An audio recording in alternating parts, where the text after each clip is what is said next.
안녕하세요. 세계사엔 교회사, 세계사와 함께 푸는 스토리텔링 교회사 시간입니다. 자, 오늘은 막시미누스, 데키우스, 발레리아누스의 기독교 박해에 대해서 살펴보도록 하겠습니다. 로마 제국 전체 역사 도표를 이제 보고 계십니다. 로물루스가 창건한 로물루스 아우구스투스 476년에 멸망을 하죠. 그리고 동로마는 비잔틴 제국 이름으로 1000년을 더 가죠.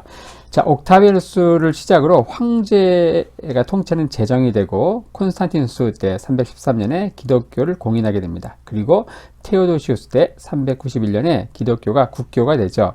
저희가 살펴보는 시기는 바로 옥타비아누스부터 바로 콘스탄티누스가 밀라노 칙령을 발표하는, 그래서 기독교가 합법적인 종교가 되는, 요 사이에는 불법적인 종교였던 거죠. 이때 기독교를 향한 로마 황제의 총 10번의 박해, 기독교 10대 박해를 중심으로 살펴보고 있습니다. 자, 기독교 10대 박해를 이루었던 10명의 황제들 명단을 보고 계십니다. 네로, 도미티아누스, 트라이아누스, 하드리아누스, 마르크스 아우렐리우스, 셉티미우스, 세베루스, 막시미누스, 데키우스, 발레리아누스, 디오클레티아누스 이렇게 되는데, 저희는 지난 시간까지 1번부터 6번에 해당하는 박해를 살펴봤고요. 오늘은 7, 8, 9번 막시미누스, 데키우스 그리고 발레리아누스 3명의 황제, 이때 일어났던 그 역사적 배경과 박해의 배경 이런 것들을 이제 위주로 한번 살펴보려고 합니다.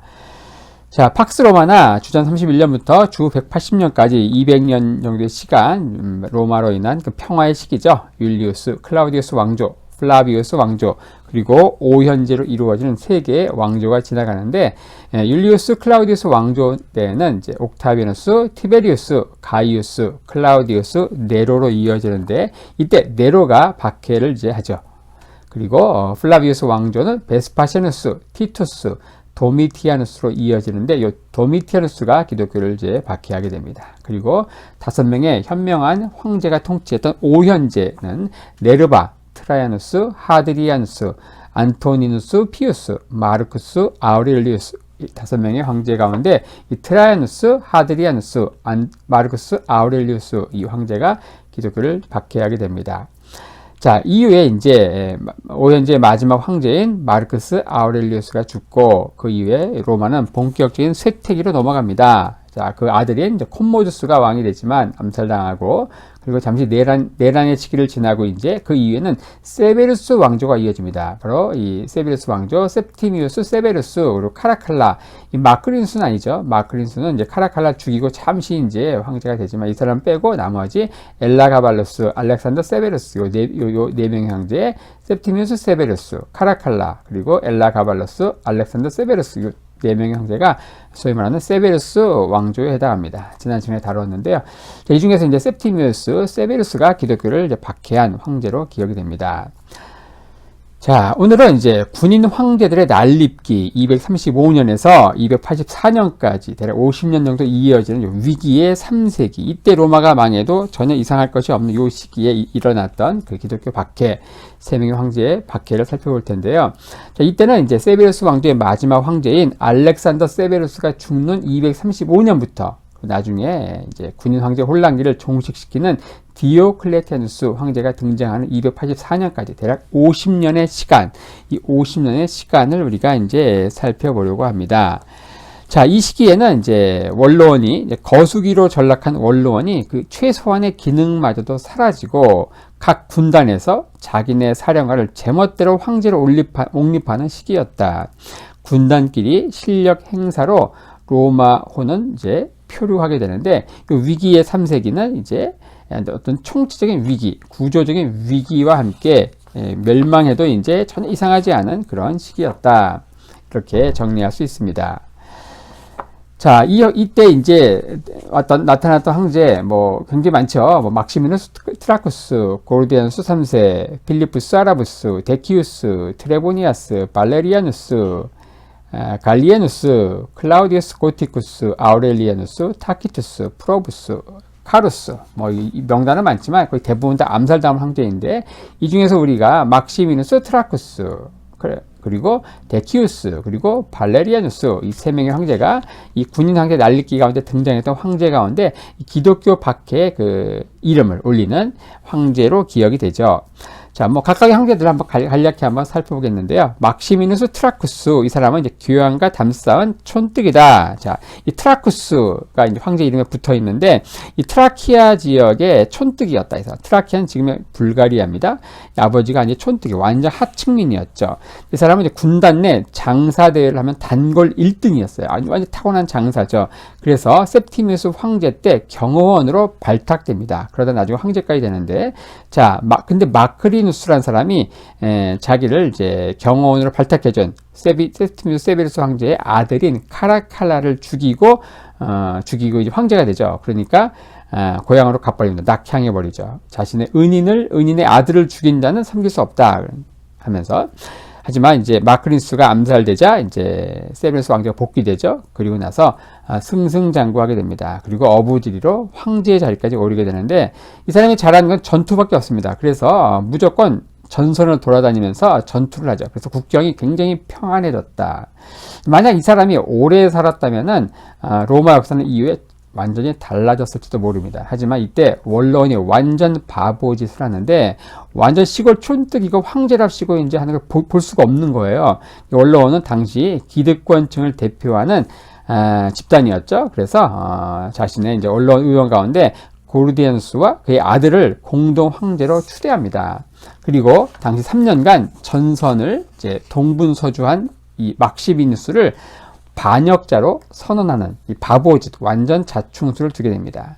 그러니까 이 막시미누스는 게르만 전투를 멈추고 곧바로 로마로 향하지만 가는 길에 암살당합니다. 그리고 원로원이 황제로 추대했던 이 고르디아누스 부자도 암살당하죠. 이러다가 이제 원로원은 두 파벌로 나눠서 이제 정쟁을 하다가 막 5명의 황제가 난립하는 그런 혼란기를 거치다가 이런 위기 상황에서 결국 원로원이 단결해서 13살밖에 안 되는 이 고르디아누스 3세를 합의 추대하죠. 자, 고르디아누스, 이 사람은 허수아비 소년 황제였다. 하지만 그 사람의 통치했던 6년은 굉장히 평온했는데, 그거는 원로원 의원으로 구성된 20인 위원회가 제 기능을 발휘했기 때문입니다. 243년에 페르시아가 침공하는데, 이 페르시아는 파르티아가 무너지고 결국 사산조 페르시아라고 하는 굉장히 호전적인 그 국가가 등장하는데, 자, 형을 죽이고 즉위한 샤프루 1세 대왕이라고 불리는 사람이죠. 이 사람이 등장을 하면서 이제 전운이 감돌게 됩니다. 이 고르디아누스는 결국 암살당하게 되고요. 자, 필리부스 아라부스, 이 사람은 이제 아라부스라는 이름이 붙는 걸 볼 때 이 아라부스 아라빈이거든요. 최초의 베두인 황제다. 자, 당시 이제 페르시아와 전쟁이 있었는데 이 샤프루 1세에게 강화 요청을 한다. 강화.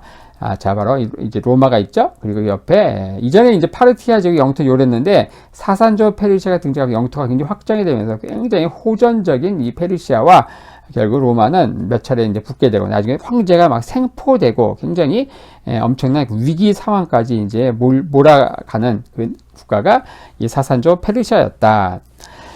자, 이 페르시아와의 전쟁에서 샤프루에게 이제 강화 요청을 하게 되죠. 필리부스는. 그리고 굉장히 굴욕적인 강화, 막 메소포타미아 속주를 완전히 떼어주는 그런 굴욕적인 강화 조약을 맺고, 이런 가운데 이제 고트족, 서쪽에서 고트족이 이제 침입해 오니까 데키우스를 이제 보내죠. 데키우스가 고트족과 전투를 이제 연전연승하는 거예요. 그러니까 장병들이 데키우스를 황제로 추대합니다. 그러니까 필리부스는 창피해서 자살을 하게 되죠. 이 데키우스는 이제 군율을 회복한 황제다. 자, 이 사람은 문무를 겸비한 인재인데 그의 불행은 뭐냐? 서방의 야만족인 이 고트족이 비축한 힘을 본물처럼 터뜨린 시기와 이 데키우스의 치세가 겹쳤다는 겁니다. 상당한 불행이었죠. 그럼에도 이제 도나우강 방어선 구축하는데 성공하죠. 하지만 아쉽게도 이 고트족 무리는 터지기 일보 직전에 댐 같은 상태였고 막 무대기로 물려옵니다. 그러다가 전투 중에 전사하게 되죠. 당시 로마 지도를 보면은 자, 로마의 국경이 이쪽은 뭡니까? 게르만 전선이고 이쪽은 도나우강 전선인데 도나우강 이쪽이 이제 뚫립니다. 고트족에 의해서 뚫리고 이제 완전히 고트족이 넘어오면서 이제 쑥대밭이 되는 것이죠. 이걸 막다가 데키우스가 전사하게 됩니다. 자, 그 다음에 이제 등장하는 게 누군가? 바로 트레보니아스죠. 장병들은 트레보니아스를 이제 황제로 추대하게 되고, 하지만 이 사람은, 전쟁은 포기하고, 페르시아와 강화 조약에만 이제 이 고트족과의 강화 조약에만 혈안이 된다. 결국 이제 타결이 됩니다. 왜냐? 다 들어줬으니까. 심지어 로마 제국은 야만적인 고트족에게 해마다 연공을 바치겠다고 하면서 완전 굴력적인 이제 강화를 맺죠. 그리고 이제 아이밀리아누스라는 사람을 사령관으로 임명하고 자신은 로마로 갑니다. 하지만 이 아이밀리아누스는 강화를 이제 추진하지 않고 이 고트족을 공격하고 연전연승하게 되죠. 그러니까 장병들이 이 사람을 황제로 추대합니다. 30만의 고트족이 막 침입하고 난리법석이 아니었습니다. 이 당시. 그리고 나중에는 발레리아누스가 이제 황제로 추대가 되죠.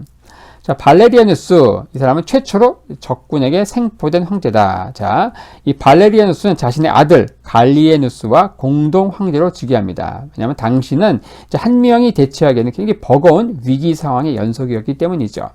이 발레리아누스는 이 로마 군단을 실력 위주로 개편하게 되는데, 이때 또 사산조 페르시아의 샤프루 1세의 침공이 있었고, 결국 갑자기 이제 생포됩니다. 그리고서 샤프루 1세 앞에서 이제 무릎 꿇고 이제 있는 이 발레리누스 황제의 부조가 지금의 이란 그쪽에 이제서 발견이 되었죠. 샤프루 1세고요. 여기는 이제 발레리아누스입니다. 적군에게 생포된 황제다. 자, 그 아들 갈리에누스가 이제 황제가 되는데, 자, 미봉책만 남발한 황제다. 자, 이제 군상층부는 완전히 충격에 휩싸였다. 대부분이 이제 발레리누스가 임명한 이제 사령관들이었기 때문에 대부분 이제 발레리누스가 발탁한 인재들이었다. 이들은 당장 이제 황제 구출 작전에 나서주길 바랬지만 어떻습니까? 이 갈리에누스는 상황이 너무 급박했기 때문에 아버지를 구하는 걸 이제 포기합니다. 당시 260년에 황제가 이제 생포되는 이런 위기, 이것은 이때 멸망해도 전혀 이상할 게 없는 그러한 엄청난 위기였다는 것이죠. 또 동방의 변고로 이제 북방에서 야만족들이 막 대거 침입하면서 로마가 자랑하는 라인강, 도나우강 방어선이 속절없이 무너지죠. 동방 전선은 이제 더 절망적이었는데, 자, 이런 가운데 이 갈리에누스 통치기에 어떻습니까? 여기저기 막 동부서주 뛰어다니지만 전부 미봉책 뿐이었다. 그리고 그의 통치기에 로마 제국은 결국 세계로 이제 분열이 되죠. 이쪽은 어떻습니까? 이쪽은 이제 갈리아 제국이라고 하고요. 이 빨간 쪽 이쪽은 이제 로마 제국, 그리고 이 동쪽은 팔미라 왕국, 이 세 개의 왕국으로 이제 결국 나뉘게 됩니다. 이게 나중에 이제 아우렐리아누스 황제 때 통일이 되긴 하지만 이때도 엄청난 위기였던 것이죠. 그리고 클라우디우스 고티쿠스 황제가 이제 또 나오는데, 이 사람은 이제 고트족과의 전투에서 연전연승하게 된다. 그 이름에 이제 고티쿠스라는 이름이 이제 붙어 있는 걸 보면은, 고트족 전투에서 연전연승했기 때문에 그렇죠.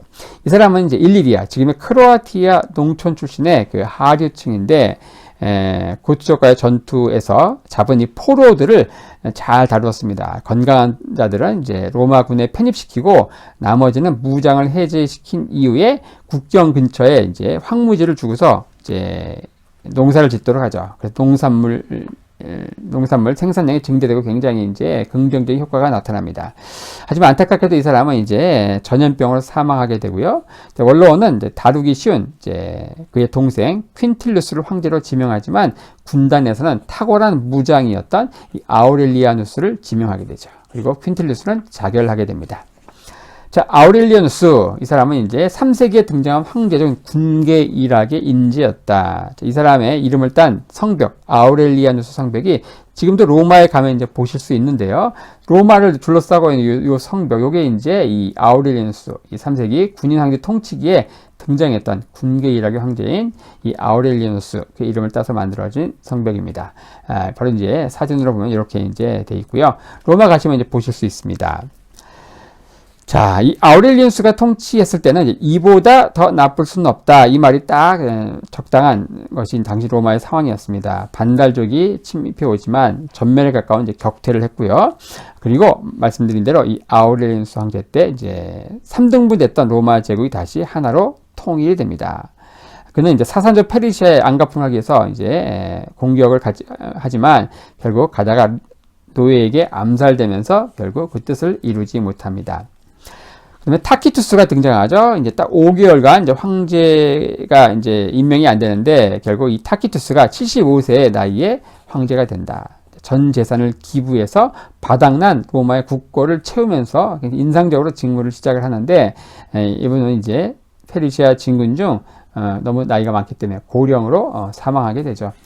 자, 그리고 이제 프로부스가 등장하고, 이분은 이제 야만적으로 격퇴한 황제다. 동방 총사령관에서 황제로 이제 즉위하게 되는데, 적극 전법으로 야만족을 이제 격퇴하게 되고, 하지만 병사에게 암살당한다. 이 시기의 황제들은 이제 대부분이 암살, 당한 사람도 굉장히 많습니다. 그리고 이 군인 황제 통치기의 마지막 황제가 이제 카루스다. 이 사람은 이제 아이들 참 우습죠. 벼락을 맞고 죽었다. 벼락 맞고 즉사한 황제 카루스. 근위대장 출신으로 황제가 되죠.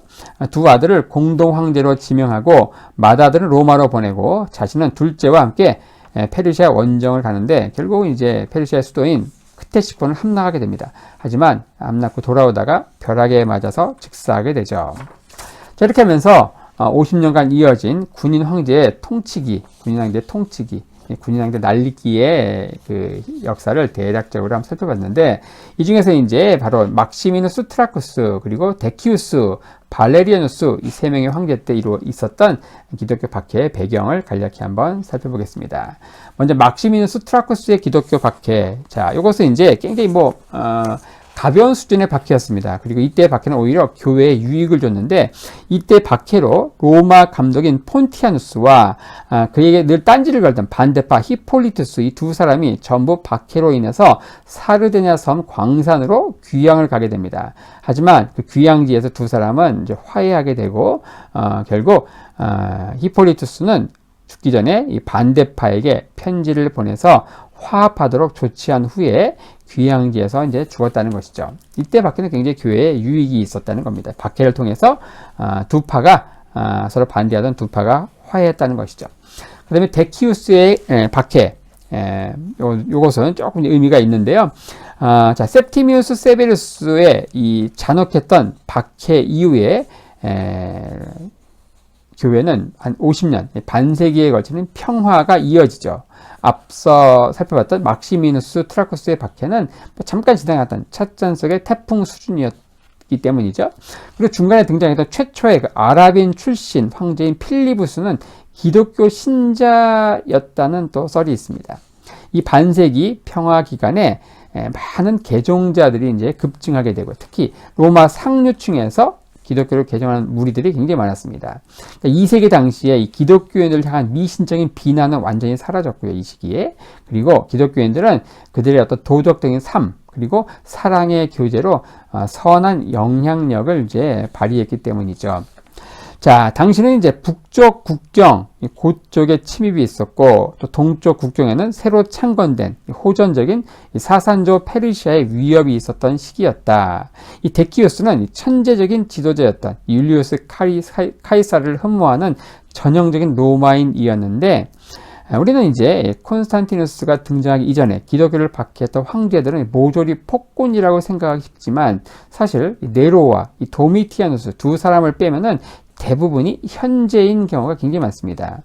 이 데키우스 역시 이제 현재였는데, 의욕적으로 실시한 이 데키우스의 박해는 결국 1년도 못 가서 중단되죠. 왜냐? 당시 상황이 한가롭게 기독교도 소탕에만 매진할 수 있던 그런 상황이 아니었다는 겁니다.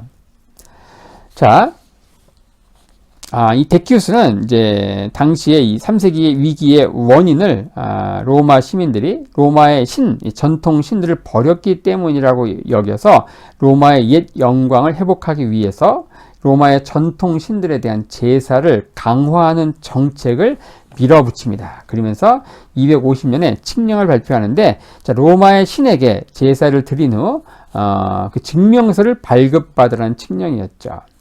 이 데키우스의 칙령은 기독교 신자를 색출하는 게 목적이 아니고 로마의 전통 신앙으로의 그 회복과 숭배를 제도화하려는 게 목적이었다는 겁니다. 그래서 로마 제국 전역에서 이때 그 증명서가 이제 유물로 발견되었는데, 이 칙령을 발표한 이후에 이듬해 고티족과의 전투에서 데키우스가 전사하게 되죠. 그러면서 박해는 곧 그치게 됩니다. 자, 하지만 이때 박해의 목적이 기독교 신자의 처형보다는 어떤 지속적인 회유와 고문을 통해서 기독교 신앙을 포기하도록 하는 게 목적이었기 때문에 박해가 끝난 후 순교한 사람들은 별로 없는데 고백자라는 사람이 이제 많이 등장하게 됩니다. 이들은 잔인한 고문 속에서도 신앙을 고백했지만 순교의 면류관을 얻는 데까지는 이르지 못한 자들이었죠. 이 고백자들에게 당시 교회에서는 엄청난 존경과 찬사를 보내게 되죠. 과거에는 다수의 순교자가 있었지만 이제 이들은 살아서 자신의 신앙을 이제 웅변적으로 보여주는 사람들이 이 고백자라는 것이죠. 자, 이 시기에 어떤 이교도의 밀고 없이 당국자에 의해서만 박해가 수행되는데 이때 기독교인들은 완전히 흠잡을 데 없는 선한 이웃으로 주변 이웃들에게 이제 받아들여졌다는 증거가 됩니다. 자, 기독교인 색출에 협력하기는커녕 기독교인들을 숨겨주고 또 피신을 도와주는 경우가 많았다는 거죠. 그 알렉산드리아 감독인 이 디오니시우스가 이제 당국자가 이제 와가지고 체포하려고 하니까 근처에 농민들이 몰려와서 완력으로 이 감독을 구해준 그런 케이스도 있습니다. 이때 박해로 인해서 오리겐이 고문을 받고 그 고문 후유증으로 순교하게 됩니다. 그리고 이때 이제 많은 사람들이 이제 변절하게 되는데 그 변절자를 처리하는 문제로 인해서 새로운 분파, 노바티안 분파로 불리는 이 분파가 만들어지는데 이것은 조금 이제 좀 중요한 내용이기 때문에 독자 영상으로 다음 영상에서 다루려고 합니다. 이때 변절자라는 것은 마치 이제 우리도 뭐 신사참배 이런데 신사참배 끝까지 안 하고 이제 순교하신 주기철 목사님 같은 분이 있지만 거기에 이제 또 변절한 또 사람들이 있을 거 아니에요. 그 변절자를 어떻게 처리할 것이냐 이제 그러한 문제로 발생한 게 이 노바티안 분파라는 것이죠. 자, 발레리아누스의 또 기독교 박해를 마지막으로 살펴보겠습니다. 253년에 즉위하게 되는데 이 사람은 이제 초기에는 굉장히 기독교인에게 동정적인 태도를 보입니다. 하지만 257년에 갑자기 정책을 이제 바꿔가지고 공개적인 기독교인들의 모임을 금지하고 그리고 기독교인에 대한 처벌을 성문화하는 칙령을 발표한다. 성직자는 유죄 판결을 받고 즉시 사형에 처해졌고요. 기독교인 원로원 의원이 기독교를 믿으면 그 직위를 박탈했습니다. 로마 감독인 식스투스 2세와 카르타고 감독인 키프리안이 이때 처형되죠. 하지만 그의 박해도 260년 그가 페르시아와 전쟁 중에 생포되면서 박해가 멈추게 되죠. 이 발레리누스 황제가 생포되면서 로마 제국은 전대미문의 위기 상황으로 들어가지만 아이러니하게도 교회는 이후 마지막 박해인 디오클레티아누스가 등장할 때까지 40년 가까운 평화기를 누리게 됩니다. 이 발레리아누스의 아들 갈리에누스는 이제 아버지의 반기독교 칙령들을 전부 처리하고 박해를 금지하고 또 몰수된 교회의 재산을 다 돌려줍니다. 이후 40년간 평화기가 이어지죠. 중간에 아우렐리누스의 산발적인 박해가 있었죠. 그는 제국 내 종교를 태양신 숭배로 통일하려는 계획을 세웠지만 그가 이걸 실행에 옮겼다면 엄청난 충돌이 또 불가피했을 상황입니다. 하지만 그 역시 암살당하면서 그 계획은 좌절되게 되죠. 자, 이렇게 하면서 이제 군인 황제의 통치기에 있었던 세 명의 황제의 박해에 대해서 한번 살펴보았습니다.